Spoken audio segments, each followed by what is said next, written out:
yet, right?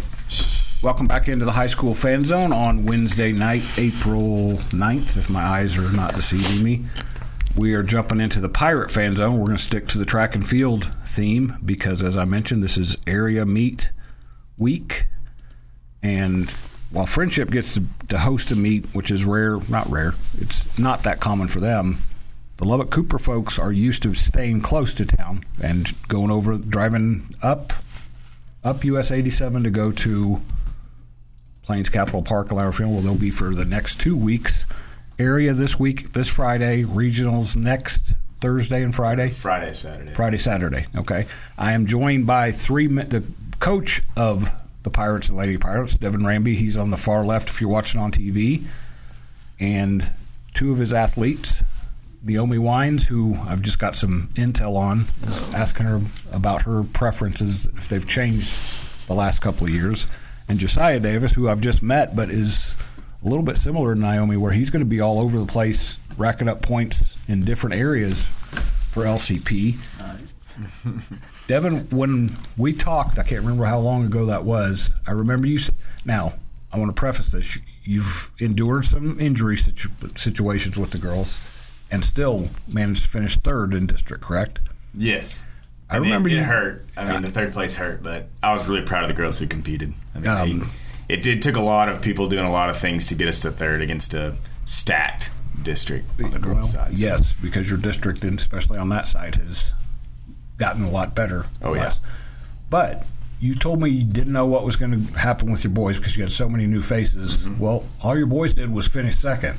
And a very strong second place. 10 points. I mean, 10 points for us in Amarillo. And, you know, unfortunately, the burden of a coach is when you get home, you start scratching and clawing all the places those 10 points could have come from. But same thing, unbelievably proud of them. They rose to the occasion, you know. And I know we lost a lot of big names from last year, Cal and some other guys, but I was unbelievably proud of the younger guys who stepped up, like Josiah and Blake Moore and a couple others that showed up and did what they had to do to give us a chance. Coming into the mile relay, we had a chance. So that's all you can really ask for. Well, I mentioned to Niomi that her name came up the last segment with the Friendship girls. Cal came up last on Monday because Alan Gant was sitting here, and he was talking about the battles they had and how motivated he is and he reminded me that everybody was kind of anticipating that Alan Gant, Cal Ritz showdown, and then Alan, unfortunately, I don't know if he popped a hamstring, but he was hurt. He was hurt, you could tell. Oh, for sure. It upset Cal, too, because I think they knew they were going to make each other better. And so that's kind of the curse of it. Which you guys have that going on in girls' high jump, in large part because of this young lady to your right.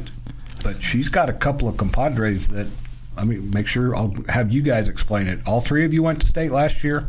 So or two of you went to state? Me and Brentley went to state, and Sarah got fourth. She was almost third, but she didn't. So you all three got to regionals. Yes. What are practices like when you guys are over there working on that? Because I would think, even though you're friends, even though you're teammates, that there's some level of competition going on. Every day is like a competition. Like today we were doing jumps off the box, and like he would set the bar to like 6 foot, and like if you didn't clear it in 3 attempts, you were done. And it's like kind of going back and forth, trying to make each other better. All right, so I was teasing you a little bit. When you were young as a sophomore, you ran the 200 and the high jump, I believe, at regionals. Which one did you tell me at that point you really didn't like? Probably the 200. And tell me what you're doing Friday at area meet. So at area, I'm doing the 100, the 200, and high jump. So not only did you learn to love sprints, but you added another sprint. I did add us another sprint. And we even got to run the 4x4 a couple times. That did happen. I don't know how. You don't like the 2, we'll double it. We'll run the 4. And if I'm updating the honor rolls on my site, hopefully tonight, have that posted. If I looked right, you're the fastest girl in the 100 in Lubbock. You're the fastest girl in the 200. Yes. You're on how many relay teams that are alive and kicking?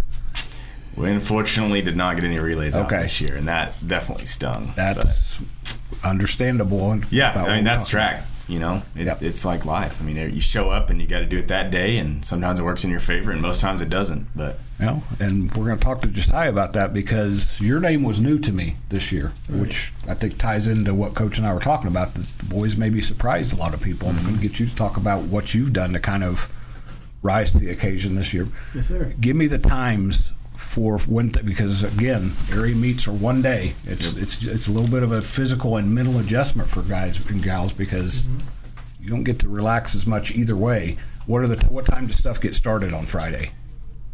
Field events will start at 11 a.m. And then running will start at 4:30. And I mean, with the new district, I'm actually looking forward to the area meet as a bit of a relaxation. It was an absolute grind for 2 days at district. It was brutal. Everything's a little truncated, but as Devin said, you could take it as positive. So we'll be back to talk more Lubbock Cooper Track on the Pirate Fan Zone on 100.7 The Score. I'm Randy Rosetta. Bringing you the latest news from Lubbock Cooper Athletics. This is the Pirate Fan Zone podcast from 100.7 The Score. Welcome back to the second segment of the Pirate Fan Zone on 100.7 The Score. Josiah, I'm going to let you tell folks what events you're in because you're going to be a busy young man on Friday. 5 events. Yes, sir. All right, what are they? That'll be long jump, triple jump, 4x2, open 2, and then 4x4. Now, do I need to ask you which ones you like and don't like? Because you were pretty enthusiastic about all of them when you said them. I mean, I'm pumped. I'm real pumped. Long jump, sitting first seed as well. Triple jump, sitting first seed. I mean, I'm just going in with a bull mindset, really. Sprinting-wise, open 2, really going forward for that. And then the team-wise, 4x2, 4x4. I just hope we can go out there and make some pop. I actually already have the boys' honor roll updated here. I'm going to call it up here. So you're top 10 in the city right now, in the 100. So you got room to move up. Right. I know that being top 10 in the city doesn't matter as much as it does to finish top 4 this week. Absolutely. As we were talking, Devin, it's top 4, you move on to regional, where then it gets a little tighter. Then it gets a little bit more intense. They'll just take top 2 for the auto bids, and then if you're fortunate enough to be the top seeded third place of all the regions, you'll get what they call the wild card. And we've had a lot of kids make it in the wild card. So to get third place is a big deal. And we're hoping the weather's better because our region didn't get any wild cards last year because our weather was so bad. And you had one guy that was borderline. Our 4x2 got third. Okay. And so did Chris Carrillo got third. And unfortunately, neither of them got the wild card. So Josiah, back to my list here. You've got the city's best triple jump right now, and I believe number 2 in the long jump. Oh, okay. So you're doing all right. I know Coach said you came up for district last year, but this is your first full year as a district or a varsity guy in track and field. What has gotten you to be so competitive, so good at what you do? Just staying at it, really. Staying competitive, keeping God first, really. And you're a dual sport. You're a football guy. Yes, sir. So Coach Darden's out there getting you ready for track season. Yeah. Just like Coach Ramby gets you ready for football season. Yes, sir. Niomi, you're focusing on track now, which I told you were top of conversation with the Friendship girls because watching you jump, there's Jada Jackson from Friendship, who's maybe the two of you, I've never seen young ladies get up in the air like the two of you do.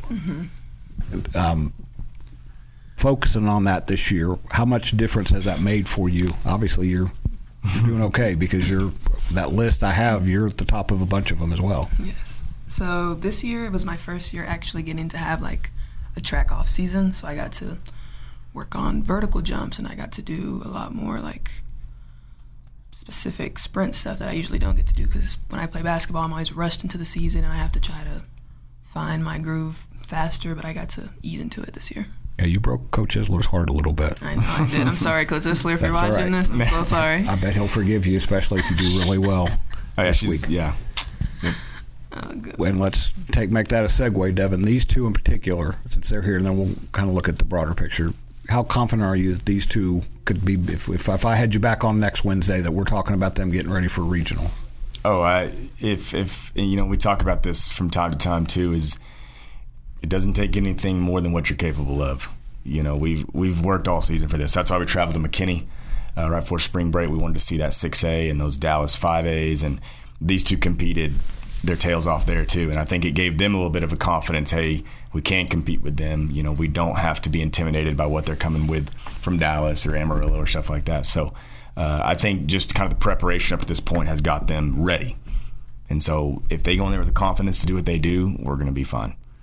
And you've mentioned how tough your district was, so that makes this, there's some familiarity because you're going to see a lot of the same athletes. You bring up the Abilene teams. That's basically the addition, right? It's Abilene's and then Wichita Falls. Okay, so you some new faces, but a lot of the same faces for both you guys. Does that help you to know who the competition's going to be, that you've seen them before, that you know what you've got to do? Most definitely. I mean, this coach right here for sure coaches us all every day. Just gets us ready, builds us more confidence. For sure puts that mindset into us like, hey, we can do this. Like we can go at it as much, whatever mindset you got, for sure it's a bull one. Really just a confidence thing. Josiah, you're probably maybe not an unknown, but they may not know you as well. Niomi, you've got a big old target on your chest. Oh, I do. They know who you are. Every second of the day. Hand her the microphone there. You're getting to the point of the season where you know girls are going to see you and say, I want to beat that. I mean, the high jump's a little bit different because those are teammates, but in those sprints especially, they're going to come out and they're going to kind of look at you and it's going to get their juices flowing. How do you make sure you match that and you're ready for the challenge? So I think obviously winning state last year has a huge target on my back, as well as like committing to a D1 university also makes people really, really motivated to beat me. But I don't ever settle. So I don't say just because I won state that I can just relax. Like I still have to work at it and try hard to beat girls who are really motivated to beat me. Committed to who? Kansas State University. Oh no, I didn't know that. Go Wildcats! I know that's a nail in your. I almost slipped in work. Hey, I'm a Kansas graduate. I know. That's what I'm saying. It's okay. So Hudson Hutchison and Cub Patton are young men I really like a lot, except when they're in that purple. But I will forgive you. Okay. Because I like you too, dear. Thank you. But I loved your answer there because you're the hunted. It's different in the high jump because those girls, your two teammates want to beat you, but they also, if they're not going to beat you, they're going to pump you up and get you. But those other, when you step on the track, they're going to want, I don't know if I can say this correct, they're going to want blood. They're going to want to see if they can knock you off that pedestal. How cool would it be to go to state in one of those sprints and see if you can add that gold medal to your collection? I have been wanting to get a medal at state since freshman year. I make it for sprints, but I never perform quite good enough to get a medal. But I'm really going to try this year to get there. And again, I think last year's, we took her to Texas relays for that exact reason, to get exposure there and get used to it. And that's when she went and won high. So now we're going to do the same in the sprints. Let's go. And I'm going to guess this. You're running for a lot of people, a lot of those injuries. I know Keegan Galmore's a young lady whose season ended. I know you two were buddies and used to push each other, so I imagine you've got a lot of motivation. Not that all of these athletes don't this week. Lubbock Cooper's at the area track meet at Plains Capital Park Friday, and then try to head to regionals the next week at the same location. This is Randy Rosetta. This is the Pirate Fan Zone, and this is 100.7 The Score.